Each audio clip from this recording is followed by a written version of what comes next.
Jean-Paul Lebeau, bonjour. Bonjour. Bienvenue dans le Buzz Média Orange de Fillard. Je rappelle que vous êtes un ancien d'EMAP, aujourd'hui au Mondadori France. Vous avez notamment lancé avec succès le magazine People féminin Closer, et vous êtes surtout aujourd'hui le directeur général délégué du groupe de presse Marie-Claire, où vous êtes entré en 2007, et vous êtes aussi le vice-président du SPM, le syndicat de la presse magazine, où vous présidez le SPM Marketing Publicité, on va en parler tout à l'heure. Et pour évoquer votre actualité, je vous propose de découvrir le chiffre du jour, malheureusement un chiffre de plus en plus terrible pour la presse magazine française et aussi en partie quotidienne. C'est depuis le 1er décembre, en effet, une grève concernant la distribution de la presse magazine française et kiosques sur la région Paris et s'approche banlieue. Est-ce qu'on a une idée de ce que coûte ce conflit aujourd'hui aux éditeurs de presse comme vous? Bon, aujourd'hui, il est trop tôt pour pouvoir faire ce type d'analyse. Ça fait plus de 15 jours, quand même. Ça fait une quinzaine de jours. Ceci dit, d'abord, cette grève est totalement inacceptable. Des propositions très avantageuses ont été faites et il est assez difficile de comprendre qu'elles ne soient pas entendues. J'ai bon espoir qu'on puisse aboutir à un accord. Mais il faut quand même relativiser les choses parce que la grève touche d'abord que Paris. Et la proche banlieue. Cette réforme est nécessaire. Non, en proche banlieue, nous sommes distribués. C'est vraiment Paris qui est touché et on est limité donc sur la capitale. Les éditeurs de magazines sont très déterminés. On a mis en place des plans de secours. Donc aujourd'hui, on peut dire que nos magazines sont distribués. Alors, ils sont distribués parfois avec un petit peu de décalage, mais si vous êtes dans les kiosques, vous trouvez tous nos magazines aujourd'hui. Alors justement, Marie-Claire qui édite notamment principalement des mensuels, quel type de système supplétif complémentaire vous avez mis en place pour éviter justement cette non-distribution? Comme tous les autres groupes, on met en place des plans de secours, des plans directs pour que nos magazines puissent être lus et achetés par nos consommateurs. Évidemment, nous, on a été touchés comme tout le monde.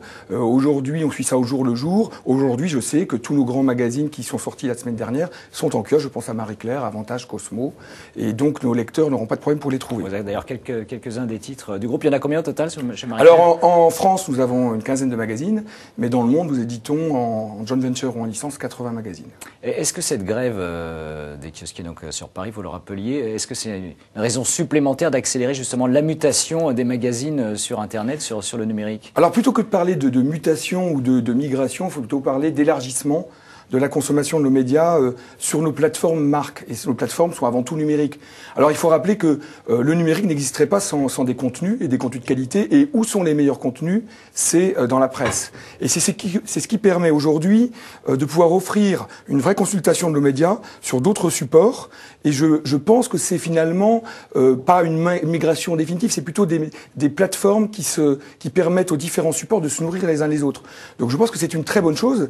C'est un mouvement qui est aujourd'hui bien engagé. Cette année, les sites de presse magazine ont beaucoup progressé. Je crois que ce sont parmi les sites qui ont le plus progressé en audience. Je prends l'exemple de mon groupe Marie-Claire. On a progressé de plus de 50%. On a atteint les 7 millions de visiteurs uniques. On a des grands acteurs sur la cible féminine. Et mes autres collègues des autres groupes ont fait aussi de très belles progressions. Et ça, c'est grâce à la force de nos contenus. Donc, évidemment, cette migration, elle existe, mais je crois qu'elle est positive. Alors vous êtes, je l'ai rappelé, le vice-président du syndicat de la presse magazine, le SPM. Quel premier retour vous avez, j'imagine, au sein du syndicat, des expériences et des applications lancées par un certain nombre d'éditeurs de presse magazine sur l'iPad, de la tablette? Alors aujourd'hui, il est très très tôt pour pouvoir répondre de manière définitive. On est tous en phase d'expérimentation. Il y a des formules enrichies, des formules qui sont des formules PDF des magazines. Le parc iPad est quand même encore tout petit. On parle de 150 000 tablettes en vente. On attend les fêtes de Noël qui devraient être un moment important pour le développement de ce parc. Et je pense que c'est en 2011 qu'on pourra commencer à tirer de vraies conclusions. Mais déjà, on voit qu'on a des lecteurs qui se sont abonnés sur nos formules iPad. Donc des formules payantes? Formules payantes, bien sûr. Bien sûr, c'est une opportunité fantastique de pouvoir élargir là aussi notre lectorat en monétisant notre contenu. Alors la presse magazine avait connu une année 2009 très difficile sur le marché publicitaire. Est-ce que le rebond du marché que connaissent la plupart des médias profite aujourd'hui aussi aux médias magazines ou pas en 2010 et un peu les perspectives 2011? Oui, je crois que la presse magazine a connu une année difficile en 2009 comme tous les autres médias. Mais l'année 2010, c'est vraiment l'année du retour à la croissance. C'est très significatif. Les chiffres à fin novembre donnent une progression de près de 9% de notre chiffre d'affaires global. Sur l'ensemble magazine France? Sur l'ensemble des magazines France. C'est plus 6,5 en pagination. Donc ça veut dire que la valeur augmente elle aussi. Mais beaucoup plus important, le nombre d'annonceurs dans le média presse magazine est passé à augmenter de 4% et nous avons près de 9000 annonceurs. C'est 4 fois plus que la radio, 7 fois plus que la télé. Et d'ailleurs, sur les 3 derniers mois, c'est la presse magazine qui a le plus progressé. Donc c'est très encourageant. C'est pas suffisant. On n'est pas encore revenu au niveau de 2008, mais on a quand même des signes très positifs. Pour 2011, il est encore tôt, on a très peu de visibilité, il y a une petite phase encore d'interrogation et d'attentisme, mais on peut penser quand même qu'on va être dans une bonne dynamique. Alors SPM, vous êtes aussi président du SPM Marketing Publicité, donc, qui est l'ancienne APPM sur la promotion du média. Vos actions prioritaires à mener justement sur l'image de ce média en France? Écoutez, d'abord, le SPM Marketing Pub, c'est un organisme qui réunit 150 magazines, ça représente 75% du chiffre d'affaires publicitaire de toute la presse magazine. Donc on a un point important.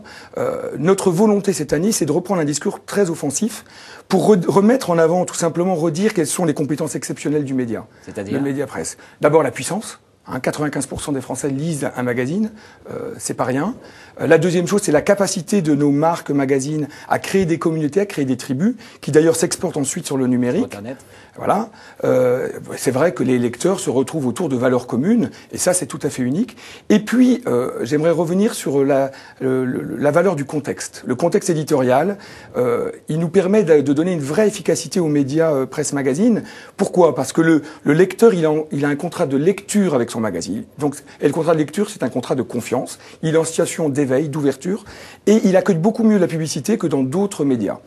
Donc, on veut vraiment... Oui. Très rapidement, pardon, en conclusion, il y aura une action de communication. Oui, alors on veut vraiment communiquer sur le fait que notre média est un média de marque. Ce sont des grandes marques qui accompagnent d'autres grandes marques. Toutes les grandes marques utilisent la presse pour se construire.